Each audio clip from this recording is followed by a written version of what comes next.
and we were discussing the earlier problem, this one. And just near the end of the class, we were discussing about something called shear release and moment release. A moment release is something which, even though you're not familiar with the terminology, you have done problems involving this, but this may be a little bit unfamiliar to you. Okay, so at this kind of a joint between two beams, you will have zero shear, but there will be a moment. So this has direct connection with the example that we were doing here. So this particular example that I had taken up, this was solely to illustrate to you about this kind of joint. Regarding the actual problem, it's quite straightforward. Please also tell me, take a minute to tell me whether this problem is statically determinate or indeterminate. Tell me. Determinate. Determinate, sir. Sorry, I could not hear you. Can you please repeat? Can you please repeat? Determinate, sir. So what are the knowns here? Oh, sorry, what are the unknowns here? RB and MA.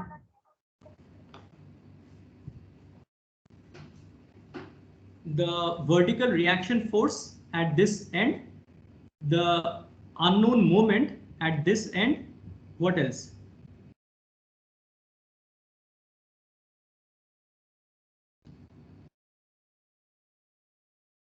Can you hear me? So the moment we have the unknown vertical reaction force at this end, the moment here, and what else? The normal horizontal reaction here. Yes, the axial forces, basically the normal forces exerted by the rollers on this beam. Okay, of course the total force of total value of that will be equal to 0. We know that from sigma fx equal to 0. So effectively we are left with this m and this v force at this end b. It is very much a statically determinate problem. Okay, please note, however, please note, let me highlight to this that if these rollers were not present, instead if the cantilever, if this beam was fixed at this end, okay, if it was fixed at this end, then this would have been a statically indeterminate problem, because you would have a unknown horizontal force here, a unknown vertical force here, as well as an unknown moment here, in addition to the vertical reaction force here. So in all total, you would have been left with 4 unknowns, but you have only 3 equations from the static equilibrium. Okay, other than that, there is not much to it. Okay, I will not invest any more time on it. Let me go to the next problem. Okay, so we have this time a shaft, which is reminiscent of the previous chapter on torsion, where we kept on talking about shafts, but this shaft we will be treating it like a beam. So this shaft is supported by a smooth thrust bearing at A and a smooth journal bearing at B. Okay, so don't get worried about these different terms, although you have encountered them, or you are supposed to have encountered them in your first year BM. As far as our current concerns are involved, the only thing we need to understand is that the forces that will be exerted by both these bearings, whether it is the thrust bearing or the journal bearing, it will be in the vertical direction. In general, the thrust bearing will also be exerting an axial force on this shaft, but you can understand that because you'll have to satisfy sigma fx equal to 0, that axial force due only to the axial force from this thrust bearing, that is going to end up to be 0. So the only thing that will have to be concerned with here are the vertical reaction forces from both these bearings. I have already drawn the free body diagram here. So will we take only the vertical forces, or we will also take the moment about point B and point A? No. There is no point. There is no moment. There is absolutely no moment. Okay. But so actually I saw that at the reaction at journal bearing and thrust bearing, there is also one two moments. So those moments, they arise because of some kind of unbalanced forces. But in an ideal bearing setup, you won't have any moments. Okay. Okay, sir. Yeah. So those kinds of situations, if we really have to test you, we will appropriately change the wording of the question, where you will get an indication that you will have to consider those kinds of non-idealized situations. But normally for these kinds of problems, you don't have to worry about that. Okay, absolutely don't worry. We are not going to test you on those kinds of artificial loading kind of things. Okay. Similarly, I think there was another question in the discussion channel about the value of the shear modulus in the from the previous tutorial sheet, where that there was some confusion regarding the value of the A36 steel or the A992 steel, one of them. I had given those kinds of problems just to get you in the habit of looking up the appendix where the table of the material values are given. Please understand that in an examination environment, I will certainly not expect you to do those kinds of things. In a very clear, unambiguous fashion, we will be providing you with the values of the shear modulus or the Young's modulus, whatever you require. Okay, we will not be specifying materials like that and then ask you to look up the values from different tables. Because in Moodle, we are looking at accuracy up to second decimal place, third decimal place, those kinds of things. If there is uncertainty about the values that you input, everything is going to be completely wrong. We will not take that risk. Okay, so don't worry about that, those kinds of things. Okay, so we have this kind of a free body diagram. This 600 Newton force, Newton meter torque that is applied, or the moment that is applied, that is very much present here. AV and the BV are the two unknowns. This 900 Newton is the externally applied force. Now, if we do this sigma MA equal to 0, we get this value, and this sigma FY equal to 0, we get this value. I have already done these things because I just wanted to discuss a little bit about the shear force and the bending moment diagrams, because in each of the problems I'm not going through them. I think it is a good good time for me to maybe highlight a couple of things regarding the shear force and the bending moment diagrams. Okay, so you tell me. Okay, you guys suggest to me what I should do for the shear force and the bending moment diagram. I need to go from this value of x equal to 0 here to x equal to 2.4 meters here. Okay, so what do I do? Let me draw the axis here.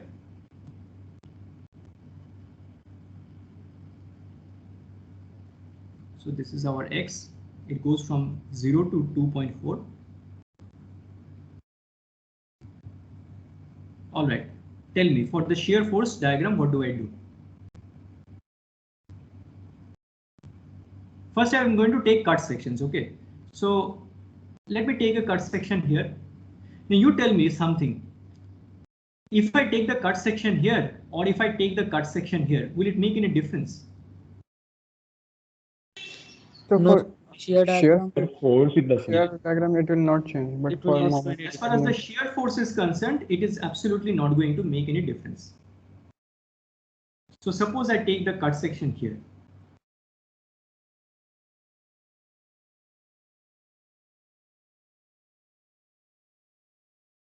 My V will be like this, and my moment will be like this. The AV value that we have already found out from these two static equilibrium equations, this AV is known. So from here, if we do the force balance in the vertical direction, we'll get the value of V. That V will come out to be what? So very quickly we can do this sigma Fy equal to 0 here, and this will give us V minus AV is equal to 0. This gives me V equal to AV, and AV itself is minus 825 Newton. So this V, it comes out to be minus 825 Newton. So I'll have to draw the shear force diagram in this fashion. And this is true, this thing is true for X lying between 1.6 meters and 0.8 meters. Sorry, 0 meter, 0. X lying between 0 and 1.6 meter.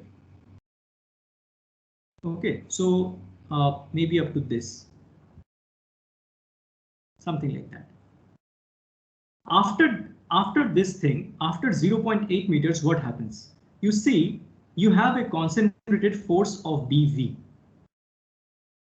Fine. So for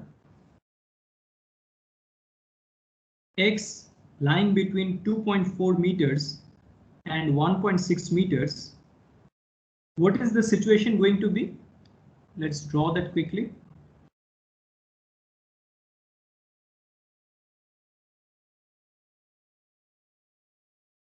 So V is equal to 900. Wait. Let me draw this thing. AV is here. I don't have much space here. Okay, let me extend this a little bit.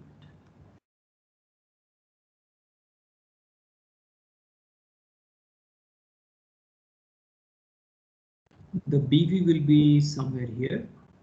So please note that this cut section that you are seeing on the right hand side, that is generated by this orange colored line, orange dash line. Furthermore, I should take into account this moment also.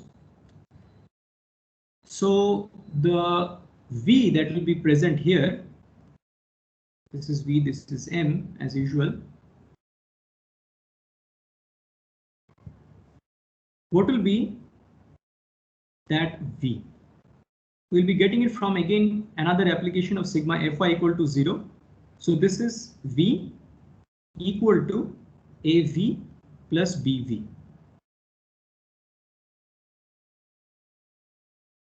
Is it not? Yes, sir. So what is the value here? 900.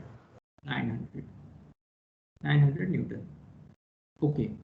So, and no matter where you take this orange colored dash line, whether you place it here, it doesn't matter. So as long as you are staying between 1.6 meters and this 0.24 meters, you are fine.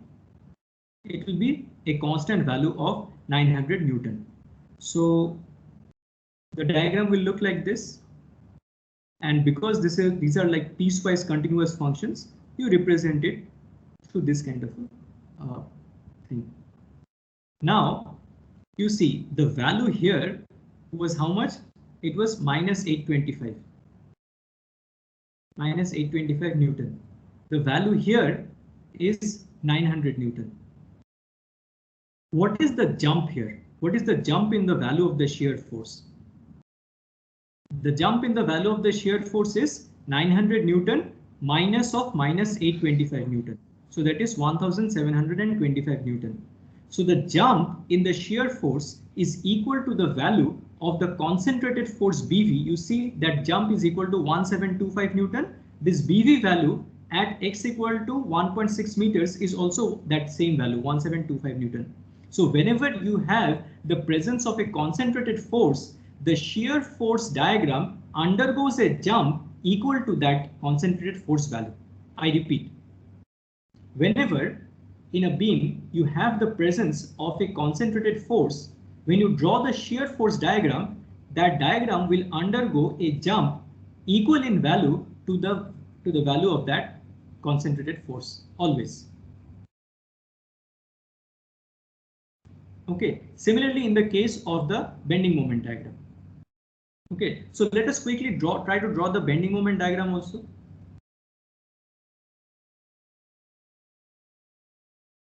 Okay, so again I will go back to this for 0 less than x less than 1.6 meters. Now, did I do this correctly for 0 less than x less than 1.6 meters? Or should I do something else? Please take a look. We should take up to 0.8 meters. 0.8, sir. Very good, very good. We should take up to 0.8 meters. Why? Because you see, at 0.8 meters, there is a possibility of a jump taking place in the bending moment. Okay. there is a concentrated value of the bending moment. Okay, so you consider this thing. So sigma m equal to 0. That equation, what it will give me? You look at this diagram only. So The moment is taking AV into F. anticlockwise to be positive. Okay, so m, then AV minus AVX. minus avx. Very good. So basically this is equal to 0. So this is m is equal to avx. AV itself has a negative value. All right, AV itself has a negative value, which means that if I want to draw the bending moment diagram,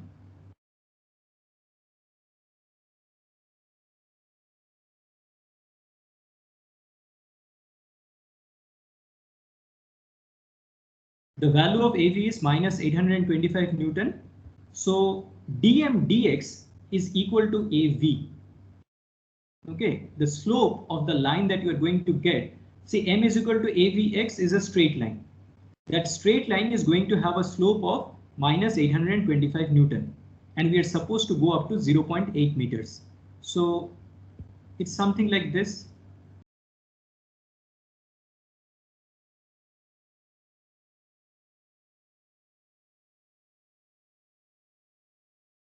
All right.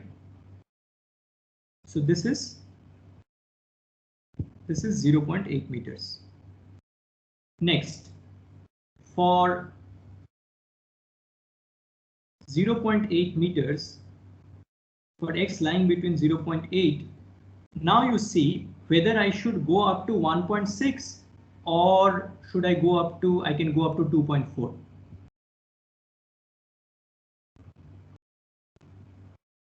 1.6. 1.6.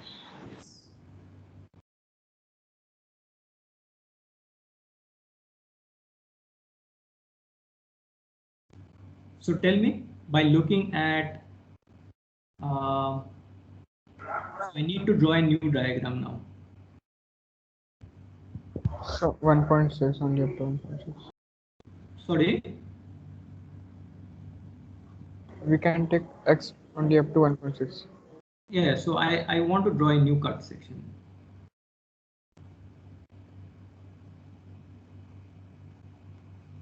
So we have the presence of the AV here, and at 0.8 we have this kind of a moment. Let's say this is m naught, and here we are looking at, so this is less than 1.6 meters. So this is V, this is m. So tell me the value of m if I do a similar sort of thing as before. 600 minus 825x. Yes, 600 plus AVX. So I'm taking anti-clockwise as positive. Okay. So this is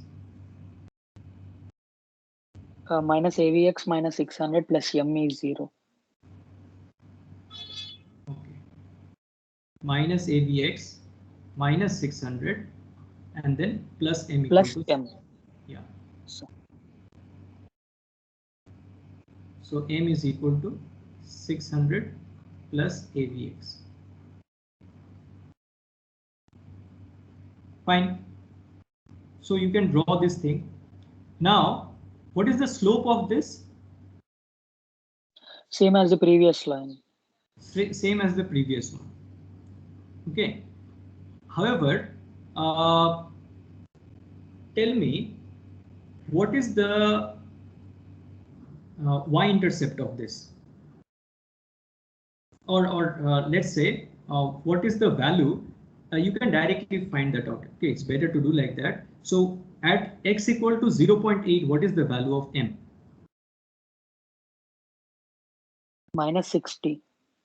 Minus 60. This is very important to figure out. Okay. So please note that at x equal to 0.8 meters, the m, it comes out to be equal to, how much did you say? Minus 60. 60, right? 60 Newton meter. Okay. Yeah, this is correct. I remember this now. Yeah. So this value, it is going to start. And what was this value? This AVX, what was this value? Just tell me. At So x equal 660. 660. yes, at x equal to 0.8 meters, this m was equal to minus how much? 660. 660 Newton meter. Okay, good. So it's something like this, that this value is minus 660 Newton meter. And now when you start from just a little bit to the right hand side of 0.8, you have to start from this value, okay, which is minus 60. But you have to go down with a slope which was exactly the same as before. So you'll go down with a parallel line like this. Now at x equal to, tell me at x equal to 1.6 meters, what is the value of m? Do it quickly. So 900 in bracket 2.4 minus 6. What? Tell me the value. 600 plus AV into 1.6 meters. I don't have a calculator in front of me, so minus 720. Minus 720. Okay, I trust you. I don't remember this. Okay, so at x equal to 1.6 meters, m is equal to minus 720. I'll request the other students also to verify this. But let's say this is correct. It is same. Yeah, it is same means Minus 720 only. yeah, minus value. You're confirming your friend's answer. Good.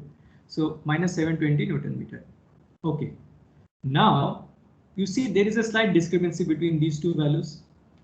And finally, I want to go from 1.6 meters to 2.4 meters. As I told you earlier, drawing the shear force and bending moment diagram, it's not a difficult thing to do intellectually, but it's just hard work. You have to invest the time to do it. So again, we do this sigma m equal to 0. And for this, we can actually look back at this diagram only. Okay, this is for 1.6 meters to 2.4 meter. So looking at this diagram, you tell me the expression. Maybe I can just copy this thing.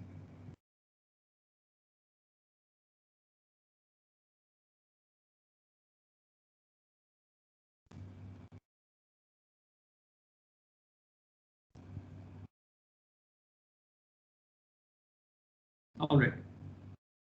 Tell me now.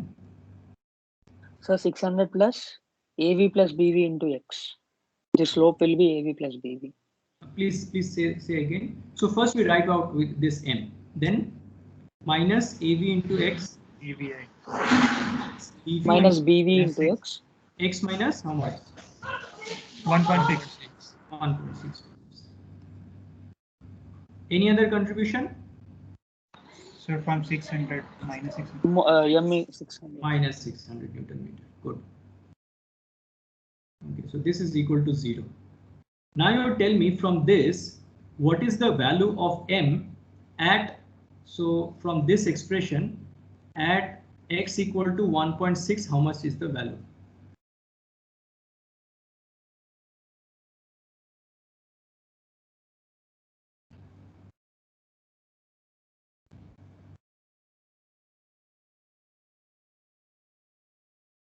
Do it everyone.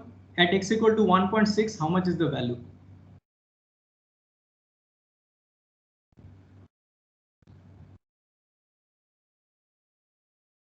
So minus 720. Minus 720. Okay, minus 720. Now you see, I asked you to do this, but actually you need not have done this. Why? You see, in the actual diagram, no, there is no couple present at 1.6. There is a concentrated force which creates a jump in the shear force, but there is no possibility of a jump in the value of the bending moment. We are not talking about the slope of the bending moment diagram. We are talking about only the value of the bending moment. There is no chance for the bending moment to undergo any jump, because unlike at this point, there is no concentrated couple or bending moment which is applied here. Okay, had there been a moment present here, then there would have been a jump from that minus 720 Newton meter value which you were obtaining just to the left of 1.6 meters, when you go to the just to the right of 1.6 meters, then you would have obtained a jump there. But since there is no concentrated couple or bending external moment there, you will not face any jump. That is why it still starts with this 720 Newton minus 720 Newton meter value. But what is the slope? Plus 900. Plus 900. So the slope now is different. Okay, the slope now is different.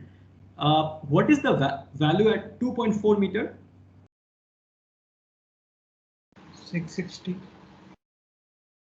in positive sense. 0. Yes, it should be 0.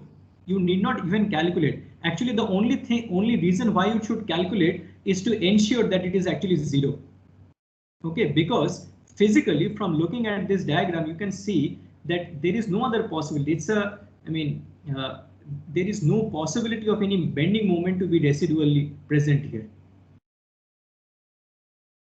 Okay, so you are going to end up with a value of, so let me write this clearly, that at x equal to 2.4 meters, the m is equal to 0, which actually checks out with our physical understanding of the problem.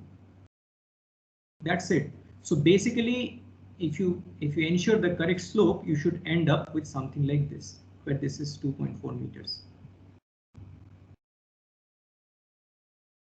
Okay, so this is how the bending moment diagram looks. That's it.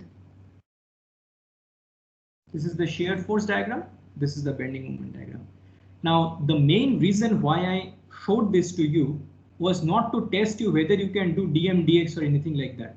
The main reason why I showed this to you was to illustrate to you that at those places where you have a concentrated force, you will have a jump in the shear force, and at those places where you have a at the presence of a moment, you will have a jump in the bending moment. Okay, and these are the kinds of things which you should use cleverly to check that the expressions, that the algebraic expressions that you are obtaining for the values of the shear force and the bending moments in the different regions of the beam, they are actually correct or not.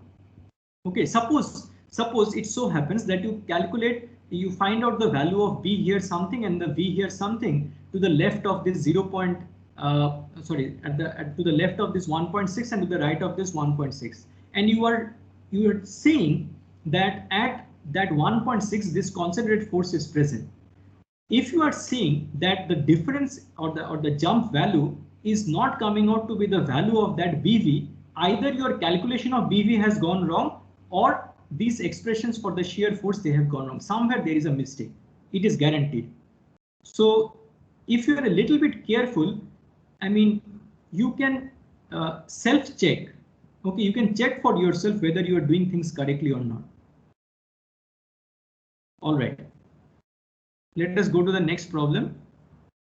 So these are the kinds of, again, problems where there are things to discuss, but as far as the shear force and the bending moment diagrams, it's just a matter of doing the things patiently, step by step, and doing them correctly. Okay, but there are a couple of things conceptually which I want to illustrate here. Okay, so you have one beam present like this and another beam present like this, and they are connected by a pin joint. You have a uniformly distributed load, you have a concentrated force, all familiar things overall, and you have a roller joint also. This end, so this overall compound beam is at this end, it's fixed. Okay, directly fixed to the wall. My first question to you, the main reason why I selected this problem, tell me whether this, looking at it overall, does it look like to like a statically determinate problem or an indeterminate problem? It's an indeterminate problem. Why? Tell me. So actually there are more. Due to that moment release. No, don't come to moment release. Moment release, I will come. Okay, you tell me why it looks like statically indeterminate. So at A there are 3 unknowns and at C there is 1. So there Yes. are becoming 4 unknowns. Yes.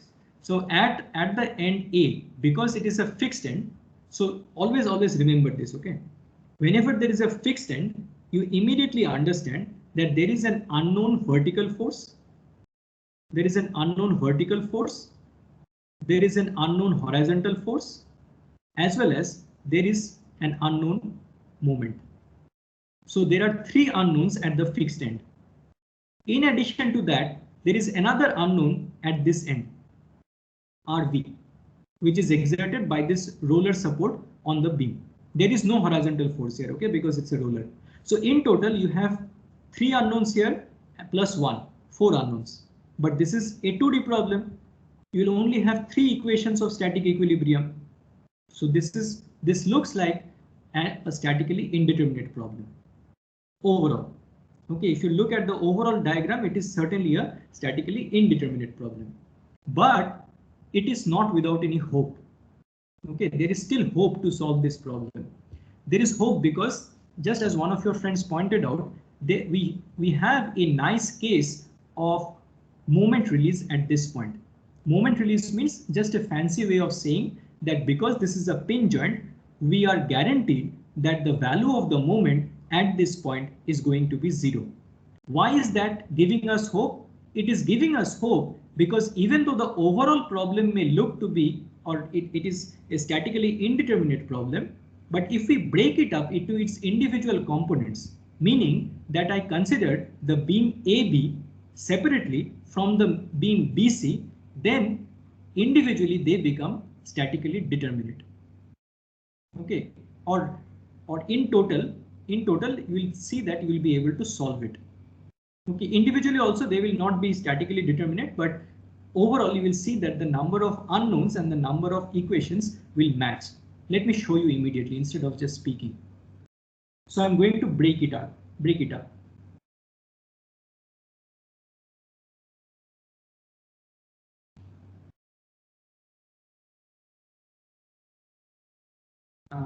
Let me remove this wall so that the reaction from the wall can be directly represented correctly.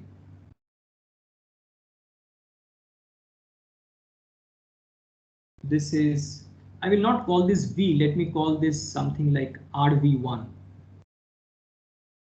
Okay. This is RV1.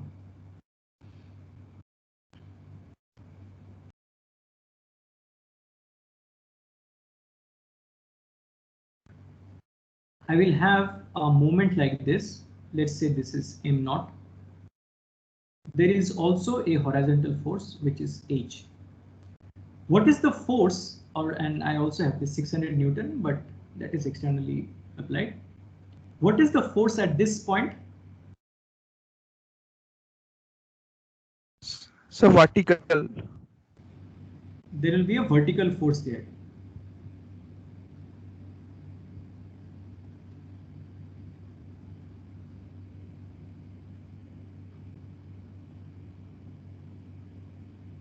Just give me a second.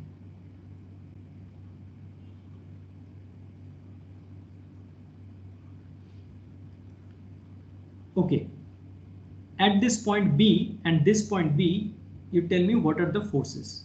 So one of your friends already mentioned that there will be a vertical reaction force here. Okay, let's say this vertical reaction force is something like, what do I call it? Let's say FV. What will be the force here? It will also be FV. What will be the direction of it?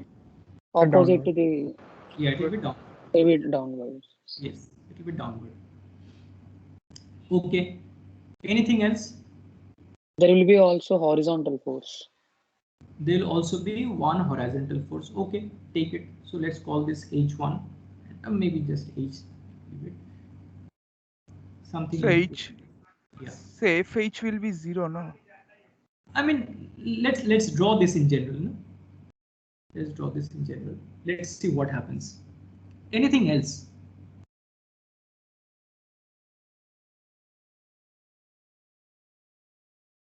Now you count the total number of unknowns present.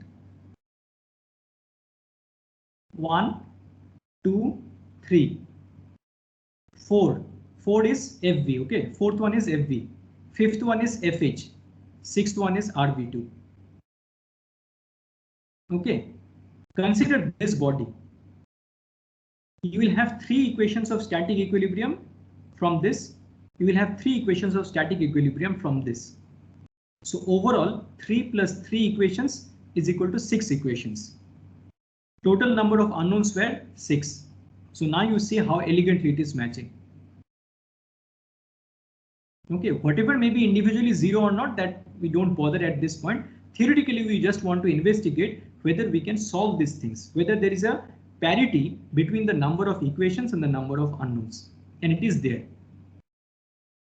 Okay, so this is a very nice and important discussion, and very important thing to keep in mind when you are addressing various kinds of beam-like situations. Okay, just because overall it may seem that this beam-like structure is statically indeterminate does not, I mean, you should not jump to the conclusion that you cannot solve it. There may still be some hope to solve it based on the funda that there is moment release here. Similar would have been the case if instead of moment release, you would have had shear release here. Then also one of the unknowns would have been set to 0. All right. So you can go about solving this problem. I won't go into the shear force and the bending moment diagram here. The next problem that I have chosen is almost exactly like this one with a very subtle difference. Let me illustrate to you. Okay, there is a certain reason why I have chosen these problems like this. Excuse me. Sir, when Yes. we will draw the diagrams, so Yeah. then means we will combine both the personnel and then draw it. Yes. Sir, I was asking that in the previous problem, as there was a pin joint, that's why the moment m equal to 0 at that point. No? Yes. So similarly, like in the previous case, no, we were discussing this thing. If you have this kind of a thing, then instead of moment, you will have v equal to 0 there in between. Like two beams are joined like this, then you will have v equal to 0 there. Okay. So that also helps you to get rid of one unknown. Okay. Let me go to this problem. See, it's almost like the previous problem. You see? Almost the same, except that this force which was present in the middle of the beam, that I have shifted to this, that they have shifted it to this point. The reason that I have selected is sometimes there is a confusion in the minds of students that suppose I break apart the two beams, or I take the two beams in separately. Let me draw that actually instead of speaking, just like we did before. And please note that again, overall, this looks like a statically indeterminate problem, but we can isolate the two parts out, and overall we'll be able to maintain the parity between the two, between the number of equations and the number of unknowns. So you have, just like before, RV1, H, one moment, M naught. I will draw, this is not complete, okay, I'll come back to it.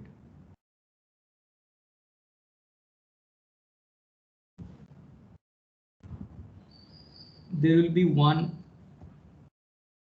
RV2 here, one vertical reaction force. There is a uniformly distributed load present here.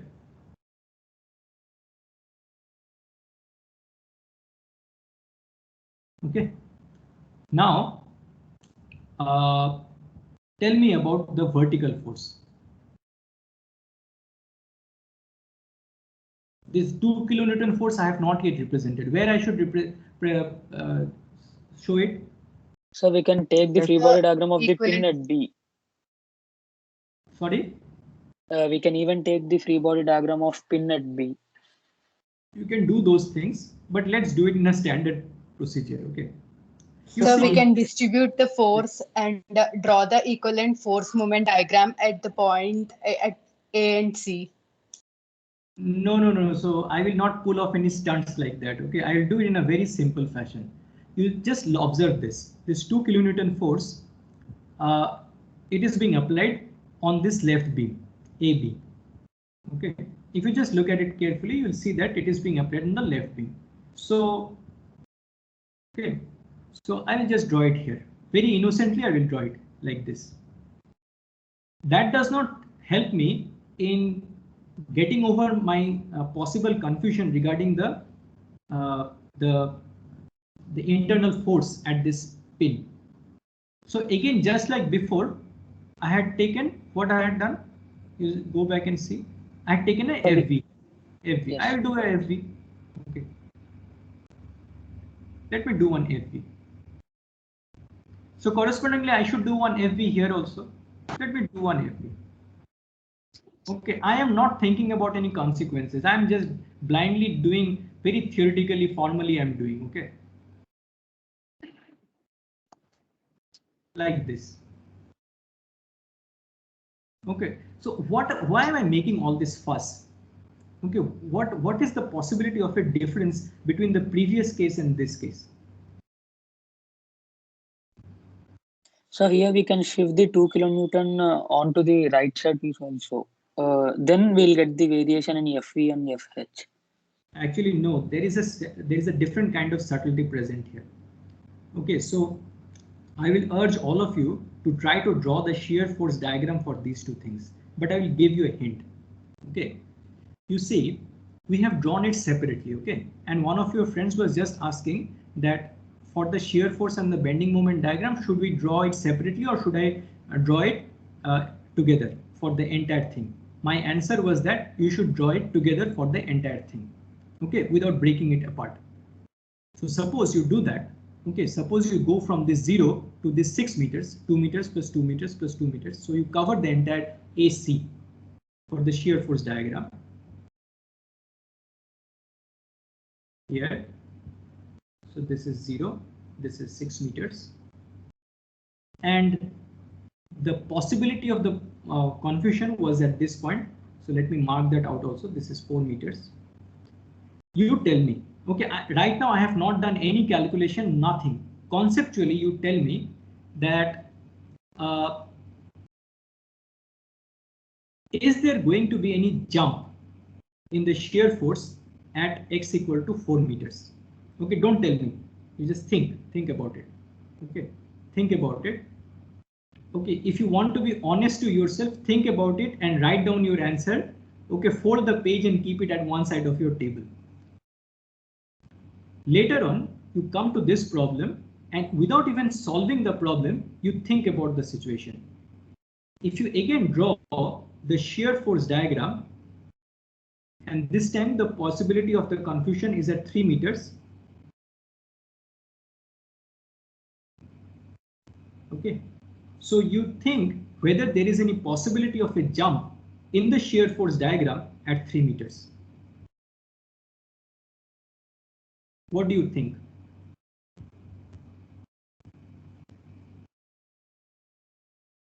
What do you think is going to happen? So in the previous case, there will be no jump, and this case there will be a jump.